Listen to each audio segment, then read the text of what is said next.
This is a TLDR tier list for next week's Mutation. This is based on solo play because your ally is a random factor that cannot be accounted for. Also, this is based on above average co-op knowledge. Mechanical skill is not that important in co-op. Adjust these rankings based on your own knowledge and skill level. Alright, so first of all, not many people have soloed this Mutation because it's quite annoying. So yeah, and as you can see in this list, most people here used a zoo, and I'm the only one who didn't use a zoo for the majority of the runs. So I would like to say that I have experience with fighting this without a zoo more than many others.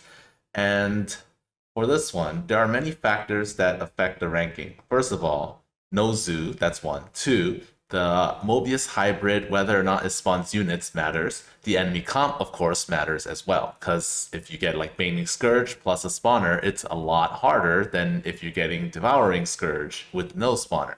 There are two ways to play this, so you can either do zone control, or you can just hard def at home. So if you zone control, then you basically like take control of areas where fights have happened, keep detectors there, and hope that, or you take out any reanimators that show up there. If you're playing hard def, then you basically let the enemies get revived and then kill the reanimators once they get to your base, but you deal with the trickles as they get to you. All right, so let's start with Phoenix. Phoenix has an interesting time with this because he has 3 suits, so you can summon the suits whenever a reanimator shows up. You just spread observers everywhere. You can use P2, I used P0, and you basically have like one army. You have a big army, and then you spread your observers everywhere to get vision. And every time a reanimator shows up, you summon a suit, and then you just fight, and then continue your way. Like, continue pushing with your army. That's how I did it. It's not super easy, but you have to pay attention, plus enemy comp matters a little bit. Next one, Kerrigan. Kerrigan is super good on this map because first wave doesn't come until after Kerrigan's out, and then you have Omegas everywhere. Once an Omega starts getting hit, then you know like where the reanimator is, then you go there, pop out, kill the reanimator, and then resume what you're doing. So she's gonna have map control really easily, have vision everywhere. Enemy comp matters a little bit, but not so much that it affects her ranking because she has such good map presence. And by the time you fight hard enemy waves, you should have a ton of mutas or ultras. Zagara, similar to Phoenix, you have deep tunnel, so you can basically show up wherever a reanimator is, and the rest of the time you have like another F2A army clearing stuff. And basically, every time you leave an area, you siege an overseer there, and you return there if enemies start getting revived. So, for Phoenix, it's P0. Kerrigan, I would use P0s because you can jump around. P2 is okay too. And Zagara, P3, obviously. Swan. Swan is good because his defense just holds on for a really long time. You can probably like one base plus Wraiths, and then you just super defense at home, have a super strong defense at home. They will not break it no matter what trickles come at you. Enemy comp does matter a little bit because if they keep reviving immortals and you can't find the reanimator, that can be problematic. Also, spawners will be problematic as well. The way you fight the hybrid also tricky because the way I did it was I cleared the area, then mass turrets, and then salvage them once they're gone. You can use wraiths as well. The salvage trick or using turrets is a lot harder to do. So I would use wraiths. But if you fight a spawner with like bad enemy comp or a comp that wrecks air, then it might be bad. Also like you need to keep your science vessels alive, and the science vessels move slower than wraiths. So you have to keep them nearby. You have to keep them together. Statman is similar to these guys. You kind of do the same thing as these guys. You just leave overseers everywhere, and then whenever you see a reanimator, you kind of just blue zone and F2A over. If you want, you can like not F2A and just leave Lings lying around, and then like Super Gary can fly over or teleport over to deal with the reanimator and then go back to what you're doing. But if you love your F2, then just siege overseers everywhere and be prepared to move around the map really quickly. Stukov, similar to these guys, they have a very similar game plan, which is you just spread overseers, spread detectors everywhere, and then keep an eye on the reanimators. Enemy comp matters a little bit for Stukov because if you're fighting air, especially ones that take out your overseers, you might be in a bit of trouble. But against a ground comp, your tanks and diamondbacks will be very good. And of course, you use P1. So Stedman always P2. Swan, you can use any prestige, really. Not P3. P3 sucks. Mengsk is similar to Swan. You super def at the natural, and you have like an army with blimps, and then you can ESO a lot of things. The reanimated enemies will just go to your base and die, and that's good.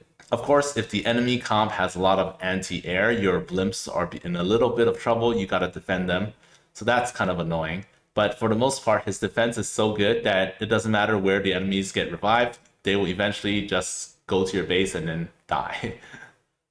Artanis, man, Artanis is very hard. So enemy comp matters. If you get a spawner, you're probably dead. If the enemy comp is not favorable, you're also probably going to be dead because you're going to have to. It's similar to these guys, except that you don't have the mobility. Like these guys can get to the reanimator location instantly.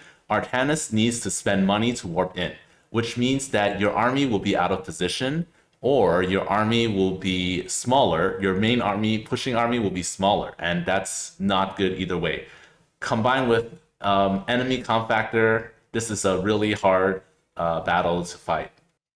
Abathur is similar to these. No, he's not. He's actually slightly better. The caveat is that you need to get a fast brutalist, or if you don't, you need to be able to defend. So you need at least one brutalist before you can really start pushing. And then you have deep tunnel, similar to these guys. You have overseers everywhere, except that he also has the hold on for dear life plan with many swarm hosts where the enemies can't get through. Enemy comp matters a lot less to him because once he gets enough hosts, he can push through pretty much anything.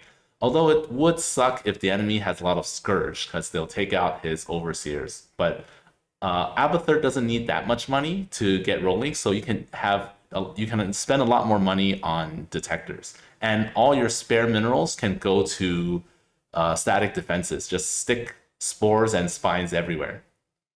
Nova, man, I had a hard time with Nova. So even against a pretty easy comp, I thought this was pretty difficult. I did see a run recently where the guy full cleared the map by like 20 minutes, but that guy's really good. So if you're not really good, then yeah. And if you're really good, these rankings don't really matter anyways. But Nova is really difficult because you need a force to push, but at the same time you need to defend your base. And if you're defending your base, you don't know which way they're gonna be respawning from, so you're gonna have to actively look for the reanimators. And it's a lot harder because unlike these guys, her army is a lot smaller. So you only have like one unit and your Nova can't be everywhere. Unless your Nova is on sniping duty, then you'll need like liberators to push. But yeah, you don't really know where they're gonna be attacking from. And it's also comp dependent because like if you're fighting air liberators, you have to keep sieging and unsieging to deal with reanimated enemies. So that matters. Han and Horner is F because I'm the only one who has beaten this and I had to cheese. So if we're counting no cheese, no reanimator zoo, no one has ever done it. So terrible. Dehaka. Dehaka's not good against We Move and Scene, but once you get enough, he doesn't actually need to do anything until 4 minutes. So what you do is you make regular primal worms and you just make some impalers and you kind of just defend. And you can use P2 or P3. If you use P2, your pack leaders are basically pushing to gather parts while your dudes stay back and defend. And if the reanimators get close, Dehaka eats them. Or you like summon a greater primal worm and just take it out.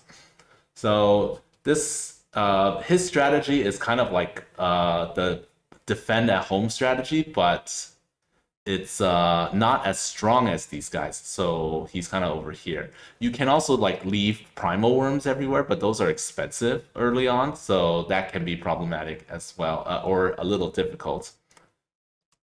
Carax is pretty good, so similar to these guys, super strong defense, spread observers. You can also use observers to just like take out the parts and collect them. Don't kill any enemies. It makes life a lot easier for you. Borazun is here because enemy comp matters. So if you're fighting an air comp, your Corsairs will be working overtime, and that's no good. And if you're fighting a spawner, that's the same thing. And oracles get killed a lot. So oracles are terrible. So a lot of factors make it really difficult for her to shine here. If you're fighting a ground comp, DT is very good. You can Dark Pylon Wall and keep the enemies out, but still not very easy and quite comp dependent. Alarak is over here. So he's kind of like these guys. You can leave like a pylon plus a havoc, and then the good thing about overcharge is that it kills things so fast that even if like 4 things get revived, you'll probably just kill them all and then kill the reanimator that's nearby with your invisible havoc. So overcharge is a very good tool to help keep the reanimators in check.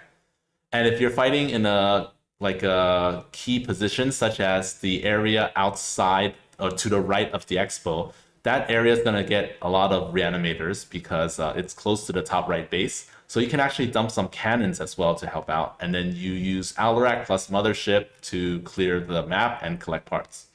Tychus, against reanimators, you want Lone Wolf, but Lone Wolf can't see. So you're pretty much using like Tychus plus some turrets, and on the other side you have Nux plus some turrets, and you kind of just hold on for dear life while enemies get reanimated, and then Sirius goes out and throws turrets to clear things and get parts. It's not an easy strategy to pull off. It's not a tactic that people usually use for this map or for this mutator combo. You don't usually use Lone Wolf when there's We Move Unseen. So yeah, that itself is already really difficult. So Raynor is E because I beat this with cheese. Little Arm was able to beat it without cheese, and I don't even want to try without cheese.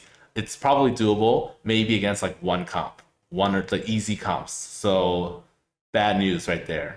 So yeah, not a good commander to use. And Zeratul, obviously, he's the best one.